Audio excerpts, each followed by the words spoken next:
ઓમ શ્રી પરમાત્મને નમઃ. શ્રીમદ્ ભગવદ્ ગીતા અધ્યાય 13મો ક્ષેત્ર ક્ષેત્રજ્ઞ વિભાગ યોગ. આજે આપણે શ્લોક ક્રમાંક 31 સમજીએ.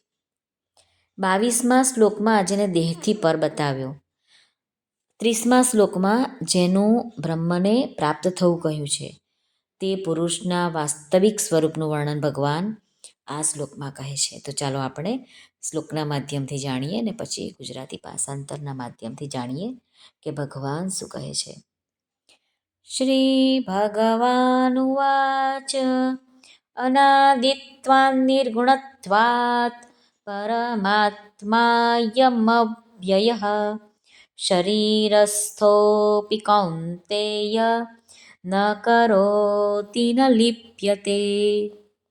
શ્રી ભગવાન અર્જુનને કહે છે, હે કૌંતેય, અનાદિ હોવાને લીધે તથા નિર્ગુણ હોવાને લીધે આ અવિનાશી પરમાત્મા શરીરમાં રહેલો હોવા છતાં પણ ખરી રીતે ન તો કશું કરે છે કે ન તો લેપાય છે.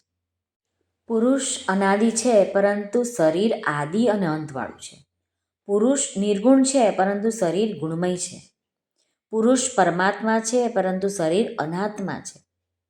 પુરુષ અવ્યય છે પરંતુ શરીર નાશવાન છે. તેથી અજ્ઞાની મનુષ્ય દ્વારા પુરુષ એટલે કે આત્માને શરીરમાં સ્થિત માનવા છતાં પણ વાસ્તવમાં તે આત્મા શરીરમાં સ્થિત નથી. એટલે કે શરીર સાથે સર્વતા અસંબંધ છે, કારણ કે શરીરનો સંબંધ તો સંસારની સાથે છે, પરંતુ પુરુષનો એટલે કે મનુષ્યનો સંબંધ પરમાત્મા સાથે છે.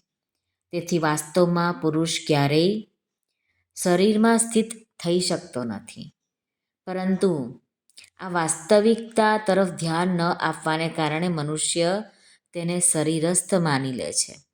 ભગવાન આ શરીરને શું કહે છે? નિર્ગુણત્વાત.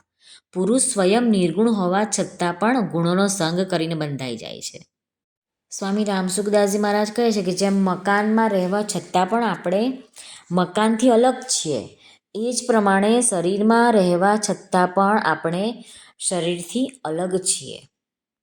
ભગવાન કહે છે કે મારાપણાને નષ્ટ કરી નાખે ત્યારે મનુષ્ય નથી કરતા રહેતો, નથી ભોગતા રહેતો. એક ચિન્મય સત્તા રહી જાય છે અને આ પ્રમાણે આપણામાં કર્તા ભાવ અને ભોગતા ભાવના અભાવનો અનુભવ થવાથી જ સાધક મુક્ત થઈ જાય છે. એટલે કરતા ભોગતા રહેતો નથી અને શુદ્ધ સ્વરૂપ રહી જાય છે. ન કરોતિ ન લિપ્યતે. પદોનું વિવેચન ભગવાને 32મા અને 33મા શ્લોકમાં કર્યું છે, તે આપણે આગલા શ્લોકોમાં જોઈશું. શ્રી કૃષ્ણ અર્પણમસ્તુ. સર્વને ભાવથી જય શ્રી કૃષ્ણ. રાધે રાધે. હરિ ઓમ તત્સત. જય ગુરુદેવ દત્ત. જય સ્વામિનારાયણ. જય માતાજી. નમઃ પાર્વતે પતે. હર હર મહાદેવ. હર સિદ્ધેશ્વર મહાદેવની જય. આજના આનંદની જય. સર્વનું કલ્યાણ થાઓ, સર્વનું કલ્યાણ થાઓ, સર્વનું કલ્યાણ થાઓ.